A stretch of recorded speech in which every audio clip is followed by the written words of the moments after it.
Fala pessoal, vamos continuar então aqui a nossa revisão, parte 2 agora das questões de orgânica. Vamos finalizar então agora a nossa listinha, vamos com tudo. Vamos partir agora da questão 22, lembrando que a parte 1 já está gravada se você não assistiu, tá? Então vamos lá. Ó. Um grupo de pesquisa desenvolveu uma nanopartícula modificada com íons Ag mais 1, né? No caso aí esse 1, pessoal, desculpa porque deveria estar acima, né? Sobreposto ao Ag, que é a prata. Então no caso é o NOx da prata aí, tá? Mais 1 com o objetivo de retirar água de poluentes orgânicos, como agrotóxicos, advindo da atividade agropecuária, em uns medicamentos descartados de forma irregular. Em síntese, as nanopartículas de prata utilizam carbono ativado, que tem alta afinidade com compostos orgânicos, como o anel benzênico. Galera, isso aqui é de extrema importância quando você vê algo desse tipo na hora da prova. Uma coisa que eu costumo dizer é que quando a gente está fazendo uma prova de química, a gente tem que prestar atenção que o texto ele não vinha falando nada muito específico voltado para a química, mas do nada ele soltou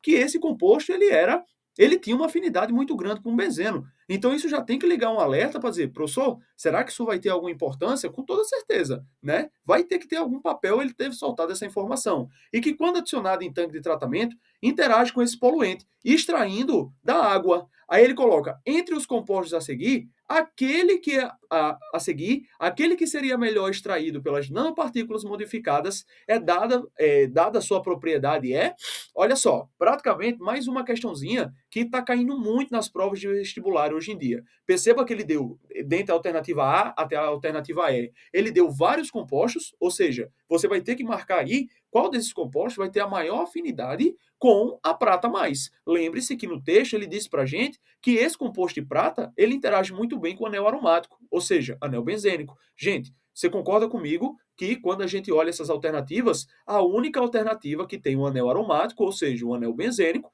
que é essa estrutura bem aqui, ó. É o único que vai apresentar, beleza? Ah, professor, esse aqui também não tem o mesmo formato? Lembre-se que o formato não é exatamente o formato que determina o benzeno, é se ele tem as duplas ligações alternadas com a presença de 6 carbonos. Então, cuidado com isso, não pode ser essa. A mesma coisa da letra C, beleza que apresenta cadeia fechada, mas elas não têm ligação dupla alternada. Professor, mas essa daqui não tem ligação dupla alternada? Até concordo com você. Porém, você concorda comigo também que aqui apresenta essa parada desse nitrogênio? Quando a gente tem esses nitrogênios na cadeia, a gente diz que essas aqui são estruturas chamadas de. Eita, deixa eu fazer aqui, ó. Aqui, ó. Perdão, deixa eu só consertar aqui. Pronto. São chamadas de piridinas. Piridinas. Beleza, pessoal? Então, cuidado, não é necessariamente um benzeno aqui, tá? Não é porque tenha um anel aromático com essas duplas ligações, mas o que faz ser uma piridina é a presença de quem? É a presença desse nitrogênio. A mesma coisa, ó, eu coloco aqui embaixo para você, tá certo? Então, cuidado, que também é da família das piridinas esse composto aqui. Então, ficamos realmente com a letra o quê? Com a letra A, porque é a única que contém o quê? É a única que contém o anel aromático. Perfeito, turma? Questãozinha simples, fácil, para a gente já partir para a próxima. Vamos lá, questão 23. A descoberta dos organismos extremófilos foi uma surpresa para os pesquisadores. Alguns desses organismos, chamados de acidófilos, são capazes de sobreviver em ambientes extremamente ácidos. Uma característica desses organismos é a capacidade de produzir membranas celulares compostas por lipídios, ou seja, os extremófilos que vivem no meio ácido têm uma estrutura de lipídio feitos de éteres, oxigênio entre carbonos. Lembre-se que quando a gente fala de um éter, a gente está falando desse composto aqui, tá? Ó, isso aqui é um éter, tá? Opa, perdão, gente, perdão. Tô pegando a prática aqui. Opa, que é isso? Não, aqui, ó, vamos lá. Tô pegando a prática aqui, mil perdões. Vamos só apagar aqui, ó, para vocês. Aí aqui agora o que vai acontecer? Não acredito nisso. Opa, beleza, vamos lá. O que vai acontecer? Vai acontecer aqui o seguinte, ó, que quando você olha esse composto aqui, mil perdões, ó, você tem aqui ó, o oxigênio e aqui ó, você vai ter a outra ligação. Quando você tem essa outra ligação, ou seja, um oxigênio entre carbonos, você tem uma estrutura chamada de éter. Beleza? Então, os extremófilos têm isso aqui. Aí ele fala o quê? Em vez de ésteres de glicerol, comuns a outros seres vivos, tá certo? Então, no caso, o que, que vai acontecer? Ele diz que os outros seres vivos são formados por ésteres de glicerol, comuns em outros seres vivos, o que faz preservar a membrana celular desses organismos, mesmo em condições extremas de acidez. A degradação da membrana celular de organismos não extremófilos em meio ácido é classificado como, meu amor, vamos lá. Ele não disse para você que você tem um éster de glicerol? Lembre-se sempre do seguinte, que toda vez que a gente está trabalhando com éster, olha só, que a gente está trabalhando com éster, esse éster ele pode sofrer um ataque de uma coisa bem específica, que nesse caso é o ataque da água. Professor, por que o ataque da água? Porque a gente sabe que a reação de transesterificação, perdão, de esterificação é quando um éster, perdão, quando um ácido reage com um álcool e forma um éster, certo? Um éster e água. Nesse caso aí, olha, quando você tem esse éster aqui, o éster ele pode sofrer um ataque de quem? Pode sofrer um ataque da água. E quando ele sofre esse ataque da água, ele vai formar o quê? Ele vai formar o ácido e o álcool que o originou. Beleza, meus anjos? Então, ésteres são suscetíveis a quê? Suscetíveis à presença de água. E a única alternativa aqui, ó, que fala sobre algo envolvendo água, é justamente a letra o quê? É justamente a letra A. Então, cuidado com isso. Lembre-se, quando a gente fala sobre ésteres, a gente está falando que são estruturas que são sensíveis à água, porque elas têm a capacidade de sofrer hidrólise e fazer o caminho inverso da reação. Perfeito? Lembrando que a reação, essa reação aqui, não é uma reação de esterificação, essa reação é uma reação de hidrólise de éster. O contrário, quando eu tenho ácido, que ó, quando eu tenho ácido mais o álcool, formando éster e água, aí sim é uma esterificação. Beleza, meus anjos? Mais uma questãozinha que não tem muito mistério para a gente resolver. Vamos aqui agora para a questão número 24. Nessa 24, ele diz o quê? Ó? Um dos métodos de produção do biodiesel envolve a transesterificação. Cuidado, transesterificação é diferente da esterificação. Do óleo de soja, utilizando no metanol em meio básico. Aí tá aí as duas bases, hidróxido de sódio e hidróxido de potássio, né? Respectivamente. Que precisa ser realizado na ausência da água. A figura mostra o esquema reacional da produção do biodiesel, em que R representa as diferentes cadeias hidrocarbônicas dos ésteres de ácido graxo. Lembre-se sempre do seguinte, que quando a gente tem uma transesterificação, a gente está falando de uma estrutura que vai apresentar um éster reagindo com o álcool. Normalmente esse éster aqui, ele é uma gordura, beleza, meus anjos? Ele é uma gordura, né? Normalmente de uma oleaginosa, que a gente pega ele, é um, como é que é? Um lipídio, né? Uma lipídio também pode ser chamada assim, um triglicerídeo, que é mais comum de aparecer, e isso vai formar um novo éster. Esse éster aqui, o que, que aconteceu? Ele diminui o seu tamanho da cadeia para que você possa usar ele como combustível, porque o combustível, se tiver uma molécula grande, ele não explode no momento certo, né? Que é a ignição do combustível. Então, na transesterificação, você diminui o éster, possibilitando essa compressibilidade com maior eficiência. E de quebra forma outro álcool, tá certo? Lembre-se que na transesterificação você tem um processo muito parecido com a esterificação, aonde você tem éster e um álcool formando um novo éster e um novo álcool. Perfeito? Aqui é praticamente os mesmos reagentes, são os mesmos produtos, em função orgânica. As cadeias são diferentes. Aí ele fala aqui, ó, a ausência de água no meio reacional se faz necessário para, ó, muito parecida com a questão lá em cima, manter o meio reacional no estado sólido, tem nada a ver. Manter a elevada concentração do meio reacional, também não tem nada a ver. Manter a constante de volume do óleo no meio reacional, também tem nada a ver, né? Até porque eles não vão se misturar. Evitar a diminuição da temperatura da mistura reacional, evitar a hidrólise. Olha aí que coisa linda, né? Ó, a gente tinha justamente falado que ésteres são suscetíveis a sofrer hidrólise. Então, evitar a hidrólise de ésteres no meio reacional e a formação de sabão. Perfeito, perfeito. O gabarito correto da nossa questão é a letra E, certo? Já fica também como explicação na questão de cima. Bacana, pessoal. Mais uma questãozinha aí feito com sucesso. Vamos para frente. Questão 25. Essa questão fala o seguinte, ó, considere o seguinte cordel. A química orgânica é característica do carbono, e as características do carbono. Começou com a síntese da ureia, a química orgânica que conhecemos, com alguns grupos funcionais e as propriedades que sabemos. E o seu grande brilhantismo voltado para a pesquisa científica, que independentemente do organismo, descreveu um resultado inesperado, contraindo a teoria do vitalismo, né? Contrariando a teoria do vitalismo, né? Que a galera acreditava antigamente, se eu não me engano, o nome de um dos caras que encabeça essa mudança é Wöhler, né? Wöhler acaba conseguindo sintetizar um composto orgânico a partir de dois inorgânicos, coisa que não era conseguir com a maioria dos pesquisadores e químicos da Apple acreditavam ser, tipo, impossível de ser feito, né? E ele conseguiu fazer na síntese da ureia. Compostos que ficaram conhecidos como isômeros para explicar. O fenômeno isomeria é que dois ou mais compostos venham a apresentar diferentes fórmulas estruturais, mas a mesma fórmula molecular. Aí ele terminou o cordel, né? Aí agora ele pergunta: sabendo que a isomeria abrange boa parte dos estudos relacionados à química orgânica, assinale a alternativa que apresenta uma característica atribuída aos isômeros. Vamos lá, pessoal, o que são isômeros? Primeiramente, quando a gente fala no termo isomeria, a gente tem que lembrar o quê? Ó? Que o termo isomeria vem de iso, igual, e meros, partes. Mas é a única coisa que deixa isso aqui igual é esse sentido de ter partes iguais. Como o texto diz, estruturas moleculares iguais, porém propriedades diferentes. Você pode ter, né, o que a gente chama de isomeria plana, que é mais conhecido como isomeria de cadeia, função, tautomeria, metameria e posição, como você também pode ter um outro tipo de isomeria que a gente chama de isomeria espacial. Essa isomeria espacial, qual é o detalhe dela? É que ela abrange dois grupos, óptica e geométrica. Lembrando que na óptica você vai ter o carbono quiral e na geométrica você vai ter uma análise de planos, certo? Lembrando que a gente tem os isômeros no mesmo plano, a gente chama de cis.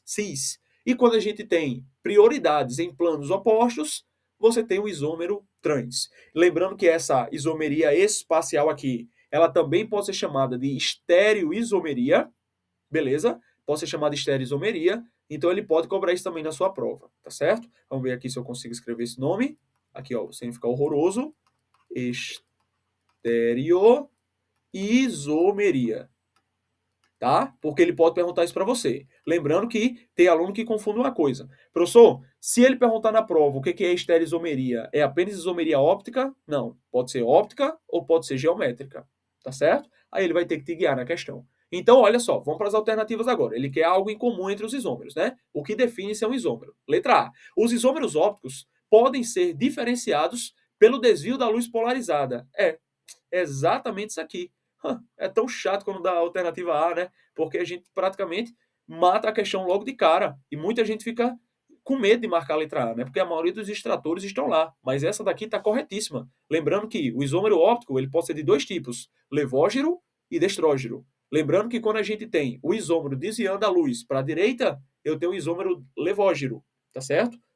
Perdão, para a direita eu tenho um isômero destrógiro. E quando ele desvia para a esquerda, eu tenho um isômero levógiro. Lembrando que os destrógeros têm um sinal de positivo, certo? E o levógero tem um sinal de negativo. Cuidado com isso, tá, pessoal? Que ele pode colocar apenas um sinalzinho lá para vocês tentar enganar vocês. Não é pela letra inicial do nome, porque às vezes aparece duas letras grandonas assim, ó. Aparece um L no início do nome ou aparece um Dzão no início do nome. Aí tem gente que acha que esse L é de levógero e esse D é de destrógero. Não tem nada a ver. Esse L e esse D é o que a gente chama de conformação espacial. E essa conformação não indica a isomeria, só indica a posição dos grupos. Perfeito? Então você não seguia por isso aqui. Levógero e destrógero você seguia por mais e por menos. Aí aqui agora, né? Feita essa questão, vamos então aqui agora para as outras alternativas, né? Para a gente ver o que está de errado. Letra B. Os isômeros E podem ser convertidos em Z, mas a reação inversa não é possível. Não, pessoal. E e Z é praticamente a nomenclatura mais moderna para o que você conhece como cis e trans, tá? Então, isso aqui não é verdade. Você pode sim reconverter um composto na isomeria vice-versa, tá? Letra C. Os isômeros, quando submetidos às mesmas condições reacionais, formam produtos que são isômeros entre si? Não. Não necessariamente. Nem todos os compostos, quando reagem, mesmo sendo isômeros, vão formar isômeros, os produtos entre si. Não acontece. Letra D. Né? Pode acontecer, mas não é sempre. D. Os isômeros devem ter a mesma fórmula molecular. Até aí tá ok. E as mesmas funções orgânicas? Não. Não precisa ter a mesma função orgânica. Não é à toa que existe o isômero de função, que é aquele que tem a mesma estrutura, porém função química diferente. E letra E, os isômeros RS, lembrando que RS é quando você tem os isômeros voltados para a isomeria óptica, tá certo? É uma outro estilo de desvio da luz que você analisa pela prioridade dos ligantes, quem tem maior número atômico. São nomenclaturas atribuídas a compostos de isomeria espacial, tá aí ok. Designando diferença entre posição da dupla ligação? Não, tem nada a ver com isso, porque tem a ver com carbono quiral. Beleza, turma? Questãozinha um pouquinho mais avançada, questão de isomeria, fortíssimo para a prova desse ano. Vamos para frente. Questão 26. Na questão 26, ele diz assim, ó, texto 1 e texto 2. Os compostos nitrogenados possuem uma importante função metabólica nas células. A degradação desses compostos, por meio de enzimas, ocorre naturalmente em humanos e essa reação dará origem a aminas biogênicas. Em alimentos, as aminas biogênicas derivam principalmente da descarboxilização microbiana e os aminoácidos durante o processo de amadurecimento, deteriorização e transaminação. Pessoal, uma curiosidade, né? Que essas aminas biogênicas praticamente são aminas que têm baixa massa molecular, tá? Em consumo de alimentos com elevados teores de amina, pode causar danos à saúde. O conteúdo interno de ovos oferece condições adequadas para o desenvolvimento de micro-organismos capazes de produzir aminas biogênicas. A substância que, quando presente nos ovos, atua como precursor de compostos tóxicos indicados no texto é, lembre-se do seguinte, olha só, ele falou aqui no texto pra gente, preste muita atenção aqui, ó, o que ele disse, ó, o consumo de alimentos elevados, parará, o conteúdo interno do ovo oferece condições adequadas para o desenvolvimento de organismos capazes de produzir. Em alimentos, as aminas biogênicas derivam principalmente da descarboxilização microbiana e dos aminoácidos durante o processo. Gente, o que é que isso indica? Indica o seguinte, que quando você tem uma amina biogênica, ela tem que partir de um processo de descarboxilização, ou seja, um composto que gerou ela antes, né, de gerar a amina biogênica, foi aquele composto que, consequentemente, tinha um ácido carboxílico. Porque a descarboxilização é quando você tem uma cadeia que perde o quê? Você tinha uma cadeia antes que tinha esse cara aqui, né? Esse grupo aqui, ó, C dupla O ligado ao OH. Show? Se você perder esse grupo aqui, você está sofrendo uma descarboxilização. Show? E ele disse que tem que ser oriundo de aminoácido. Pessoal, aminoácido é o quê? É quando eu tenho um composto que eu tenho um grupo amino e grupo ácido. Professor, mas como é que eu vou saber? Eu vou ter que abrir cadeia por cadeia? Não, é só você olhar aqui, ó. Se ele disse que é um aminoácido, aqui termina com amida, já não pode ser, tá? Por que não pode ser? Porque a amida não tem aminoácido, a não ser que já tenha a proteína, mas eu estou falando de antes da proteína. Aí ele coloca aqui, ó, 1,6 hexano de amina. Beleza, a amina tem, mas no aminoácido não só tem amina, então não pode ser ela. Letra C, ácido 1,6 hexano dioico, também não pode ser, porque só tem um ácido. Show, ele disse que tem que ser, ó, de um aminoácido, tem que ser derivado de um aminoácido. Letra D, o ácido 2,6, 2-hidroxenoico, também não dá para ser esse aqui. Professor, por que não dá para ser esse aqui? Por causa que praticamente também só tem um ácido carboxílico. Ácido carboxílico esse que é expresso pela terminação oico. Quando a gente olha o oico, é ácido carboxílico. Aí agora, ó, letra E, ácido 2,6 diamino. Perfeito, tem amina, hexanoico, terminou em oico, tem amina, então se tem ácido carboxílico e tem amina, é um aminoácido. O gabarito correto da nossa questão, de número 26, é justamente a alternativa o quê? A alternativa E. Pessoal, é uma questão que envolve um pouco mais de interpretação, mas também não tinha nada de absurdo. Era só a gente pensar o quê? Lembra que eu disse que quando o texto exemplifica ou enfatiza alguma coisa no texto, é porque aquilo vai ser importante. Você perceba que ele estava num contexto das aminas biogênicas, e do nada ele solta isso. Da onde elas são derivadas, o que elas interagem, como é que elas se comportam, da onde elas vêm. Então isso a gente sempre tem que ficar atento nas questões de química. Massa, questão de nomenclatura detonada. Vamos para a próxima.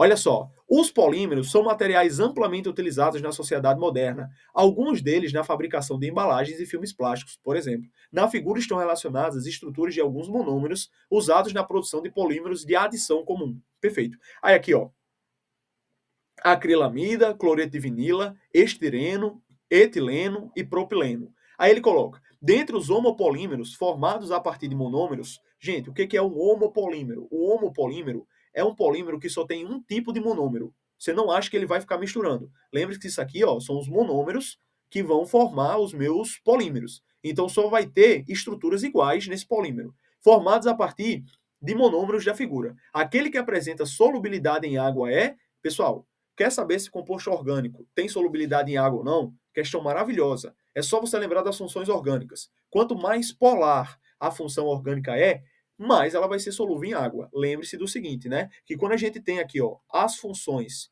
que são classificadas como polar, você vai ter, né? Ácido carboxílico. Professor, por que ácido carboxílico? Porque o ácido tem o OH, o que permite fazer ligação de hidrogênio. Então tem uma solubilidade bacana em água. Lembre-se mais que depende do tamanho da cadeia. Você também pode ter as aminas. Perfeito? As aminas também são compostos que são solúveis em água, porém aminas primárias e secundárias, porque elas que vão ter, deixa eu até colocar aqui, ó, você vai focar principalmente nas aminas primárias e secundárias, tá certo? Justamente porque elas ainda têm hidrogênio para fazer ligação de hidrogênio, tá? Então aqui, ó, lembre-se do seguinte, você tá vendo que essa cadeia, essa, essa, essa daqui não, mas essas três aqui, o que acontece com elas? Todas elas só têm carbono e hidrogênio. E quando você só tem carbono e hidrogênio, você tem uma característica de uma cadeia que é apolar. E o mesmo se aplica para isso aqui, ó. Tá vendo esse cloro aqui na ponta? Esse cloro significa dizer que é da função aleto. Essa função aleto também tem uma característica levemente apolar. Melhor, ela é apolar. Quando a gente comentou em sala sobre os organos colorados, a gente comentou um pouquinho sobre essa apolaridade. É tanto que os organos colorados adoram se absorver, ser absorvidos ou armazenados aonde? Justamente no tecido adiposo. Então não pode ser esses caras aqui, porque todos eles apresentam característica apolar. Quem é que sobra? Apenas a função acrilamida, justamente porque tem quem? Porque tem um grupo amina bem aqui. Então, como é um polímero, tem que colocar o nome poli no início. Polietileno, não. Estireno, não. Propileno, não. Poliacrilamida. Gabarito correto da questão.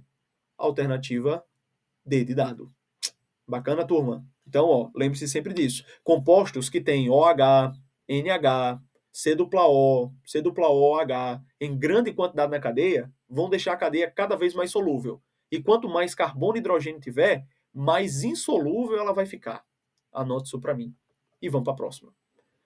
Mais uma questãozinha feita. Vamos aqui agora para uma das questões aqui também brabíssimas da nossa revisão, que é uma questão que fala sobre interpretação de gráfico, né? O Enem adora cobrar uma interpretaçãozinha de gráfico para vocês. E ele diz o seguinte, ó: um estudo recente avaliou como determinados plásticos se degradam na água do mar quando expostos à luz ultravioleta. Os plásticos estudados foram o NPG, plástico de diversos giros de Pacífico Norte, EPS, polietileno expandido, PP, polipropileno e PE, polietileno. Considerando que somente 2% dos plásticos despejados no mar está à deriva, esse estudo tentou descobrir de onde vêm os microplásticos do ambiente marinho. Um dos resultados do estudo é mostrado no gráfico abaixo. Nesse gráfico, observam-se a produção de carbono orgânico dissolvido, DOC, por grama do carbono da amostra de plástico utilizado. O DOC foi identificado como o maior subproduto fotodegradação de plásticos. Ele colocou aí os 4 gráficos para a gente. Beleza. Aí agora ele vai e pergunta: os resultados mostram que, para os 4 plásticos, a velocidade de degradação aumenta? Pessoal, cuidado com isso aqui. Isso aqui é uma pegadinha da mais safada que tem. Por quê? Porque quando você olha para esses gráficos, realmente todos eles estão em uma curva ascendente. Curva ascendente. Mas quando você vê aqui, ó, o NPG, tem um pequeno problema. Porque ele não está dizendo que a velocidade foi constante. Ele está dizendo que a velocidade aumentou. No caso do NPG, não aumentou. Porque a reta, que está representando aqui uma função de primeiro grau, é uma função constante. Então ela não aumentou, ela se manteve constante, tá certo? Diferente de PP, PE e EPS, que apresentam uma curva mais exponencial, vamos dizer assim, né? Uma subida, que com o passar do tempo ela vai ficando cada vez mais íngreme, não é isso? E isso demonstra um aumento, uma variação de velocidade, tá? No caso aqui de degradação. Então a letra A já está fora, não precisa nem ler o resto. Letra B. Para 3 plásticos, a velocidade de degradação aumenta. Perfeito. Ó, para o PP, EPS e PE. 3 gráficos. Com o tempo de exposição. Após 50 dias, a maior degradação foi do EPS. Professor, como é que eu vou saber? Vou ter que fazer conta? Não. Aqui ó, é só você fazer o quê? Você iria identificar o eixo que está aos 50 dias iria fazer a projeção, ó, projeção aqui do gráfico. O que eu vou encontrar mais ou menos? Mais ou menos aqui no PP. Quando eu acho aqui, ó, os 50, eu subo aqui, ó, vejo para cá, ó, show, tá vendo que já deu maiorzinho um pouquinho? E aqui, ó, quando a gente olha para os 50, vamos ver aqui quanto é que vai dar no EPS. Ó, o EPS bateu realmente lá em cima. Aí agora, ó, a gente vem para cá. Perceba aqui, ó, que o EPS foi acima de 40, o PE ficou entre 2 e 3 e o PP ficou entre 20. Ele disse que foi o EPS. Realmente o EPS ficou acima de 40. Nenhum outro ficou acima de 40, né, pessoal? Então, realmente, a resposta correta da nossa questão é a letra B, de bobo. Perfeito, turma? Questãozinha de interpretação de gráfico que cai muito na prova de química. A gente tem que ficar atento a esse tipo de coisa. Quando a gente pede algo identificado no gráfico, é muito importante que a gente faça as coordenadas. Ligue os pontos no eixo X e no eixo Y. Perfeito? Galera, vamos fazer o seguinte. Vamos parar aqui na questão 28. Vou para a aula, vou gravar outra e a gente continua. Até a próxima.